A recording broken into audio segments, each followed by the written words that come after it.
Hello everybody, so we're just going to pick up where we left off last time, which is in the next token method, and by this point we have gone over how we skip over white space, and we have a function to get us the first character or the next character to evaluate. So there is some methods to the order that I've chosen to do these things in, and also it's worth looking in the repo at the syntax for Objo. So I've tried to make Objo as similar to Xojo as is reasonably practical for a dynamic language. Obviously, when we declare variables, we don't have to say their type, for instance. So there's going to be some differences, but mostly it's very similar. But I have made some changes and added a few operators which are a little bit like operators you might see in other languages like Python or C#, particularly when it comes to bitwise operators, so like left and right shifts, etc. Also, when it comes to literals, so a value that we type in our code, like the number 150 or the hexadecimal number FF or a string, I've tried to keep it similar to how Xojo do it, but there you will see a few differences. And in the documents that I've put in the Objo repo, you'll see, or hopefully, if I've got round to it at this point, you'll see some examples of how I envisage Objo looking when we write it. So what we're going to do first, we're going to look at what are called ampersand prefixed literals. Now in Xojo, if you start a literal with an ampersand and then a letter, the characters after it are interpreted by the parser as a certain type of literal. In Xojo, we have these five. We've got ampersand B, O, H, C, and U. I've given a little example of each of them here in the comments. So to write a binary literal, you'd write ampersand B and then binary digits. An octal, similar, change that to an O, ampersand O and then 1, 2, 3, hexadecimal, okay, you get it. Colors are slightly weird in that colors are written with two hexadecimal digits for the red component, so R, G, B, and this is the alpha component. And Unicode literals are essentially ampersand U and then hexadecimal digits, and that's how to write a special Unicode string character. So we're going to tackle these first of all, and they're all pretty similar, and I could probably have unified them into one method so I didn't repeat myself, but just to make it a little bit easier to walk through, I've split them out into different helper methods. So what we're going to do is we've got our character, which is the variable C. It's just going to be a single character, and we get that from our characters array by calling this advanced function. What the tokenizer does is it says, hey, is the character an ampersand? Because if it is, it might be, might not be, could be an operator, but it might be an ampersand prefix literal. So we will go, okay, it is an ampersand. Could it be a binary literal? We need to know what the next character is. So as we've covered before, we'll use our peek method. And what that does is it says, hey, is the next one the letter B? Don't consume it if it is, but if it is, we'll enter this branch of the select case. So let's suppose we've got an ampersand and we know the next letter is a B. Then what we will do is we will call this method called add binary literal token. We'll have a look at that here. And what that does is it tries to add a binary literal token, and it will return true if it was able to and false if it wasn't. So I've written here, we make some examples, we make some assumptions. Firstly, we assume that the current variable is pointing to the ampersand. Okay, and we know that's, if we go back to next token, we know that's true because we've just consumed it. Okay, so we know that the next character is definitely B because that's what our select case is tested for us. And here's, I've written an example. This is where the caret is pointing at. So first of all, it's actually pointing at there. So we need to move past the B character by just calling advanced to move the pointer along. And then what we need to do is we have to make sure that we see at least one binary digit. Okay, it's got to be a 0 or 1. If it's anything other than a 0 or 1, it can't possibly be a binary literal. So I have a function here called isBinaryDigit, and that takes a string, which we will assume is a single character. We know it is for us because peek only returns a single character, and it will return true if it's a 0 or a 1. I can show you the code. Not exactly difficult, okay. If we don't see a binary digit next, then this is definitely not a binary literal. So what we need to do is we need to unwind the advancing that we've done, okay, to put the tokenizer back to where it was in the select case, because we've tried to add a binary literal token and we've been unsuccessful. So we'll just rewind by decrementing the current pointer and we return false.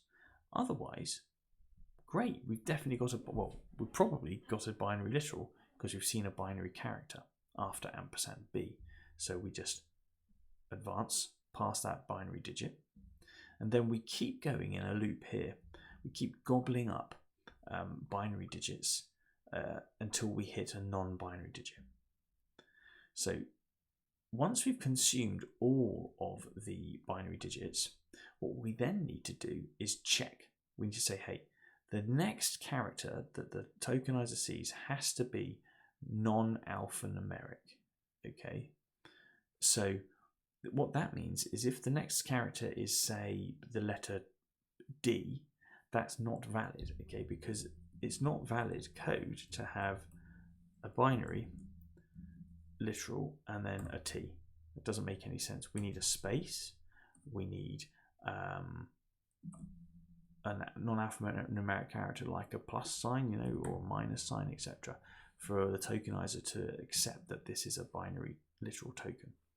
If we don't see that, so if the next character is alphanumeric and we're not at the end, then what we will do is say, okay, this is not a binary literal token. Let's rewind back to where we were at the select case in next token, and we'll try a different type of token. Now you might be thinking, well, what's this is alpha character? Well, as you can see, it is a method here in the tokenizer, and it's a little bit of a hack.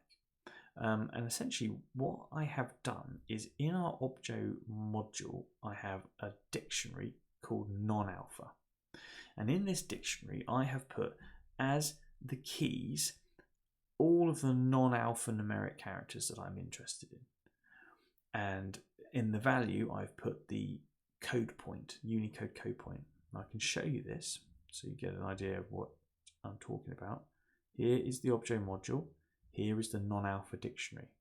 I've made it a computed property because I don't want it to ever be set by anybody else. And also, when you get it, when you retrieve this, we're going to make it a static variable. So what this means is it says, hey, create a new dictionary and fill it with these values, and then return it. And the first time you access that dictionary, this will be created.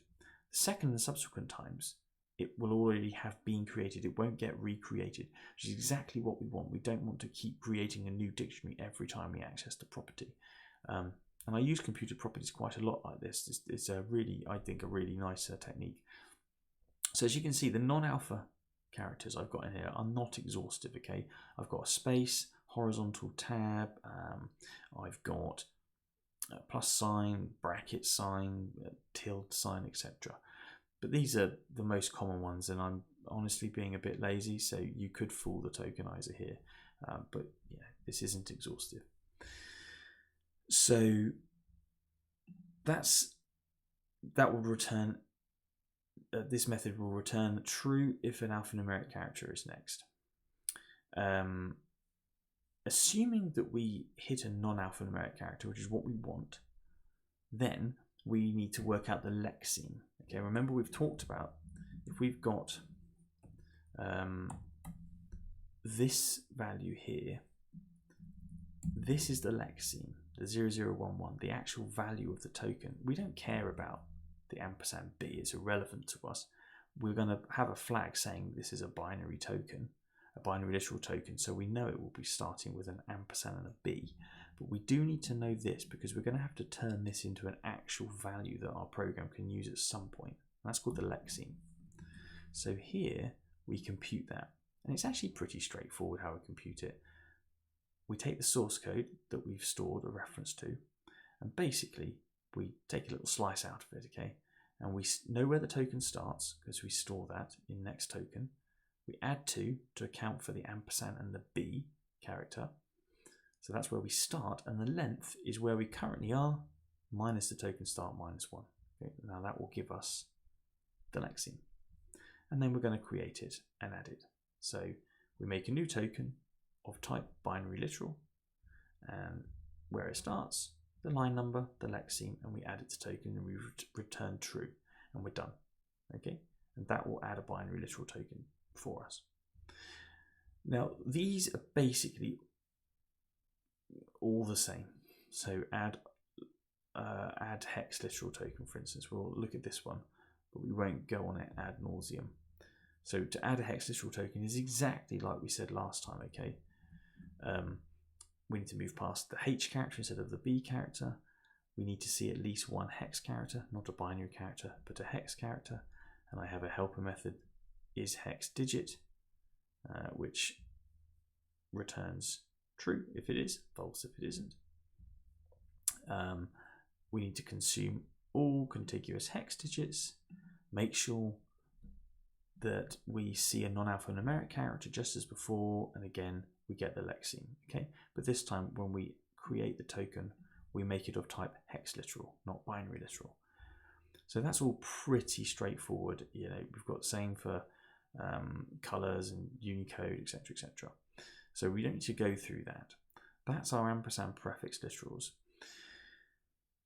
And this might be a good point just to prove it works, because I think we're going to have to like make a little window that we can type code into and print out the tokens, and we'll do that at the end when we've gone through the tokenizer. But just to prove, and to prove to myself that this is working, let's add a little event handler to the window, and we'll tokenize something. So we will create a tokenizer, new Objo tokenizer, and let's have some source code.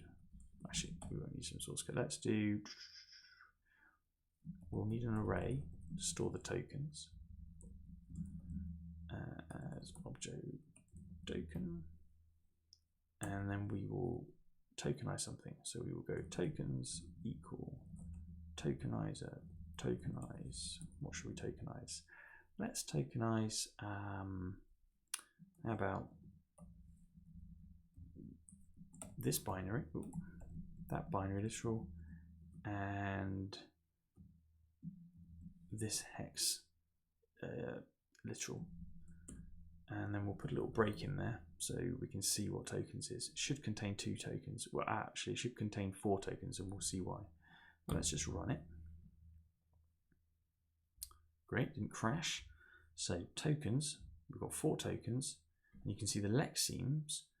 If I can make this bigger, I'm not sure if I can. The first token is 0011, which is correct. Next token is FF. And if we switch to token type, you can see it's binary literal, hex literal, then end of line, and then end of file. Well, that makes sense. This is one line of code, so it will be terminated with an end of line. And also, it's just one line of source code. So then it will also be terminated with the end of file. So it's working. Brilliant. Okay, well, that's good. Let's just comment that out, and we'll go back to our next token. So what's next? Numbers. Okay, so numbers are a little bit tricky. We've got our character. Now we're assuming it's not an ampersand. So we then ask the question, well, is it numeric? And I'm being a bit cheeky here, and I'm sort of putting a lot of faith into Xojo's framework, in that this is a built-in framework. A Xojo framework function is numeric. It takes any string and it returns true if it can be converted into a number.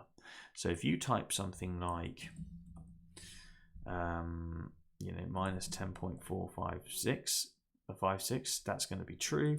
You can even type things like 3E5, scientific notation, and that will come back as true. And that's sort of the behavior we want. Okay, we want the types of numbers that are valid in Xojo to be valid in Objo. So if this framework function says, hey, the character is numeric, now remember the character is just a digit, so the character will only be, the only way this will be true is if C is 0 through 9, okay, because we're only looking at a single character. And if it is, then we add a number token, okay, which is a method on the tokenizer, which isn't too bad. What it does is, much like the binary literals, it tries to consume and add a number token starting at the current position. Now this doesn't return true or false, it just adds the token.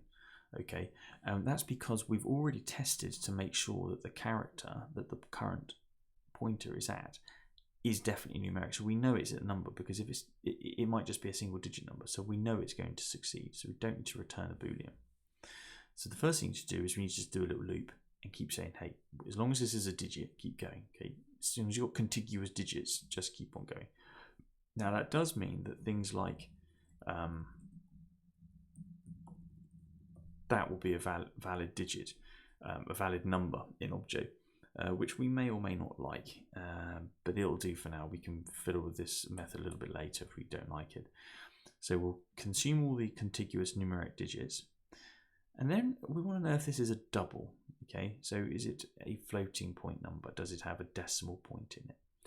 So we've gobbled up all of the numbers, and then we say, hey, is the next character a full stop, a dot, period, whatever you want to call it? If it is, and the character after that is also a digit, because we don't want to allow that, we don't want this number here to be a valid digit, right? We want to make sure there's at least a number after the period. Then we know that this is a double. So what we do is we consume the dot by calling advance, we move past the dot, and then we keep on going and chomping up digits. By the time we've got here, we've either got an integer or we've got a double. Then we ask ourselves the question, could there be an exponent? Okay, so could we have something like 56E4? That's a valid number.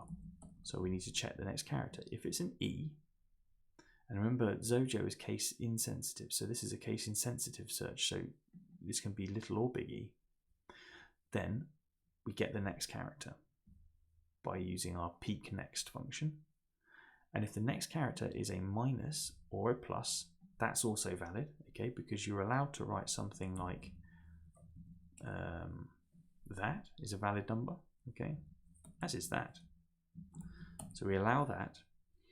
We advance twice to gobble up the E and the sign character, and then we keep consuming digits.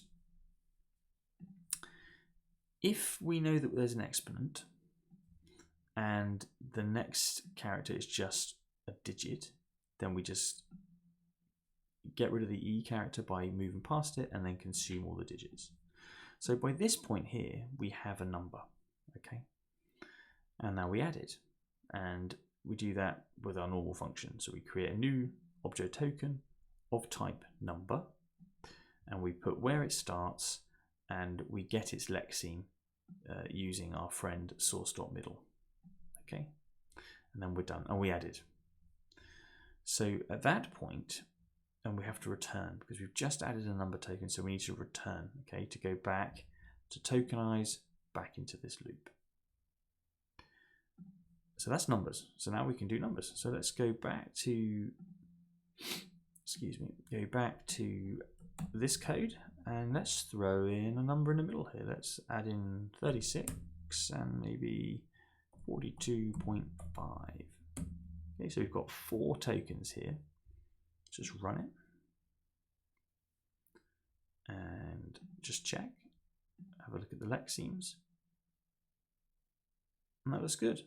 36, yes, 42.5, and the Lexems we expect.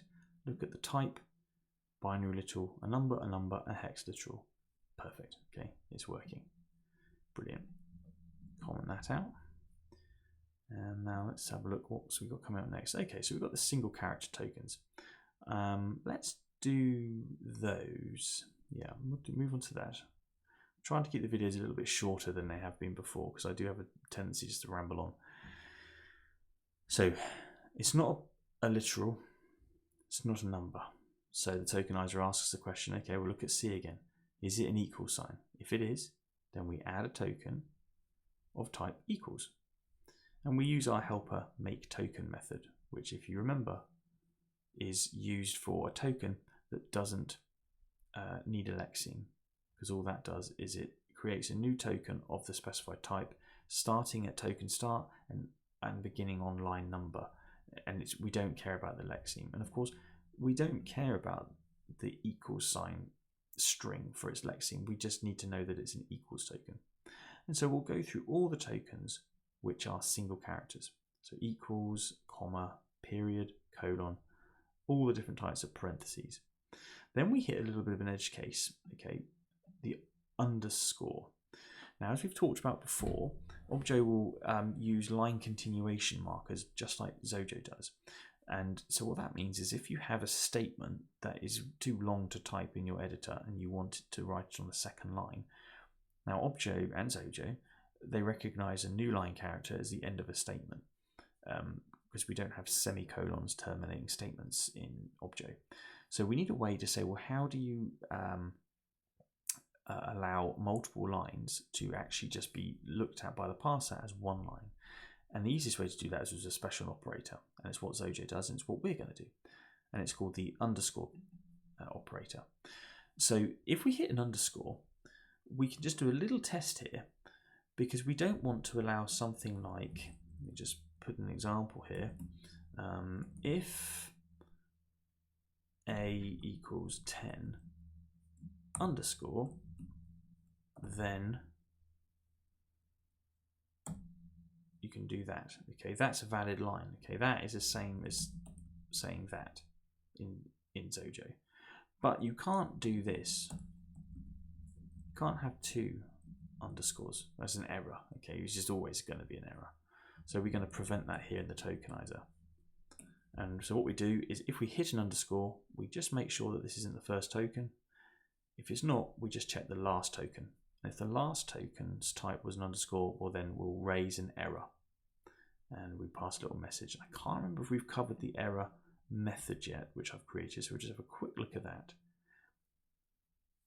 No, I don't think we've covered this yet. So error is a message that I've got on the tokenizer that essentially raises an exception for us.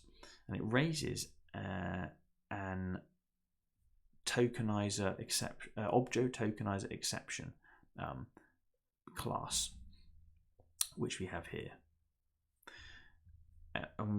What it does is this is a convenient way of raising an exception, essentially, with a message that we pass it, but also it will know where the message occurs, or where the error occurs, and the line number, and will be able to give us a pretty sort of message. So we'll just step through it. Okay, so basically, first of all, we're going to create a new exception, a new Objo tokenizer exception with the message that's passed. We know the line number because it's the one we're on, and the absolute start position, so that's the zero base position of the character that's caused the problem. Okay, so when this tokenizer is going through your code, when it hits a character that is screwing stuff up, that's what we want to record in our exception.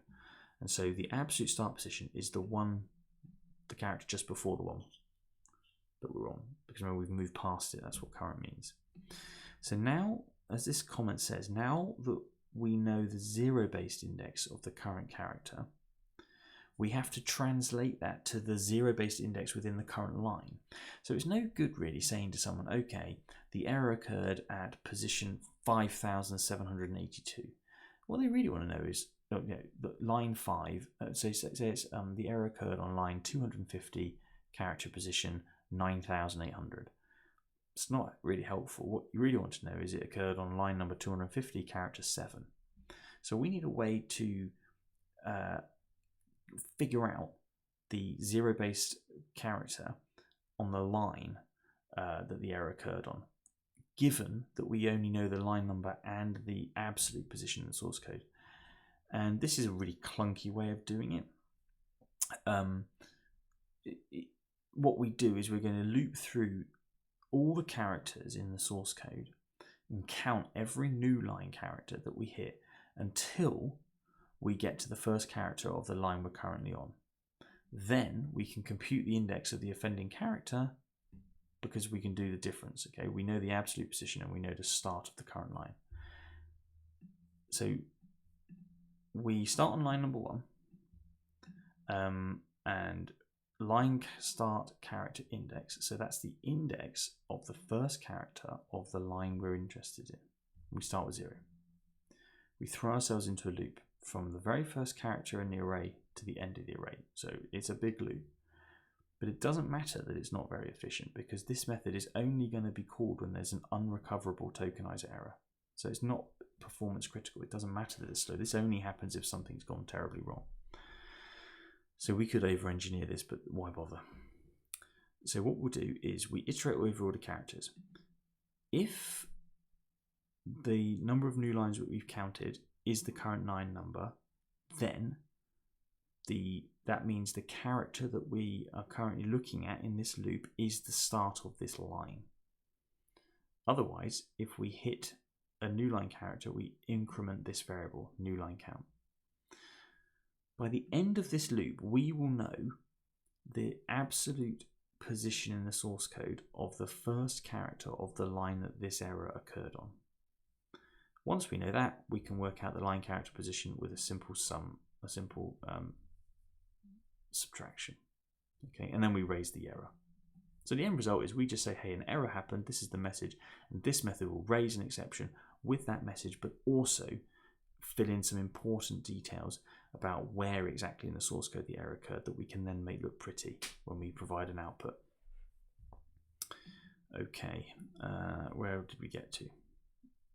Right, yes, so if we get 2 contiguous underscores, we raise an error. Otherwise, we just add an underscore token. That's okay. What other single character tokens have we got? We've got the pipe sign, caret sign, and the ampersand sign on its own. Now remember, this can still be picked up because although we've checked up here for an ampersand, if the next character wasn't one of these 5, this will never be hit. So we are still able to get an ampersand character as a token. And we'll do one more little section before we wrap up the video for now. And that's going to be single or multiple character operator tokens. So some characters can occur on their own or can occur in conjunction with another character. An example would be in Objo we allow compound assignment. So in Xojo, if you want to do, let's say you want to add 1 to the variable a, you have to do a equal a plus 1. Some programming languages, and Objo included, allow us to write that a little bit more conveniently. Okay, with what's called a compound assignment. Okay, because we're assigning and doing something else at the same time. It's just a shorthand version, and I like it, so we're going to add it to Objo. And there are a few other examples that we're just going to get to, like this. So we look at the character. Is it a minus? Yes, it is. Right. Well, there are 2 tokens that could start with a minus. The compound subtraction operator, which is a minus and equal, or just minus on its own. So how do we differentiate? Well, what we do is we have this method called match. And what match does is it looks to see if the next character is whatever you pass to it.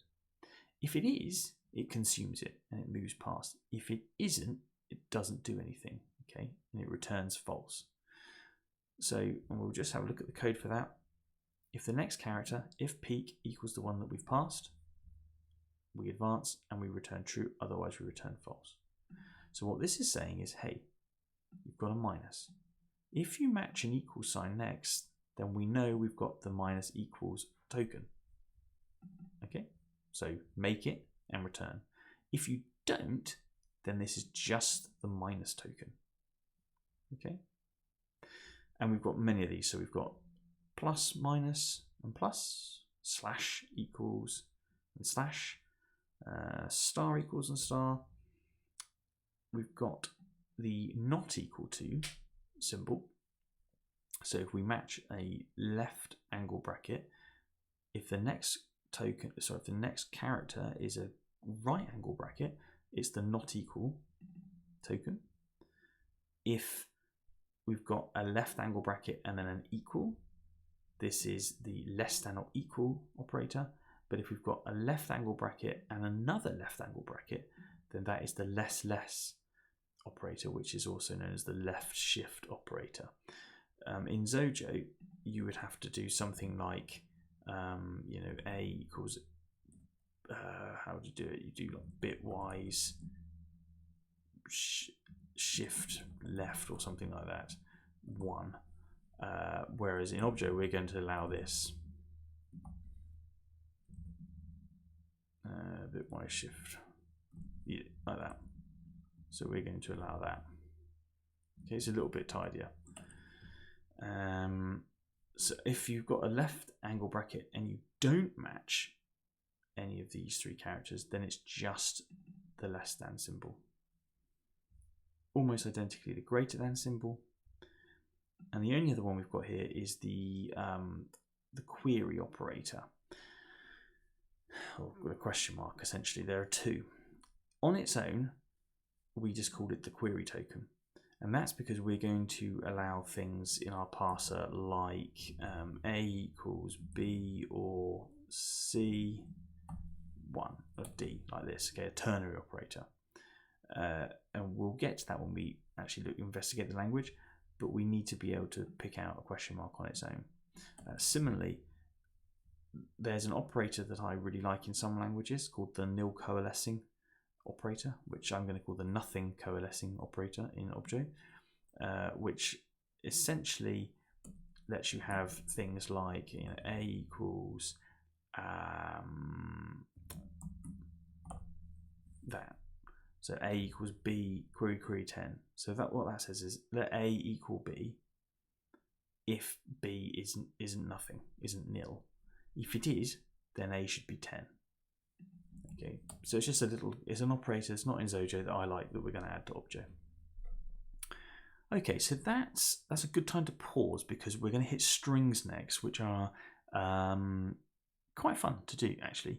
And we're going to add some more powerful stuff to Objo strings than you can see in Xojo, which will be nice.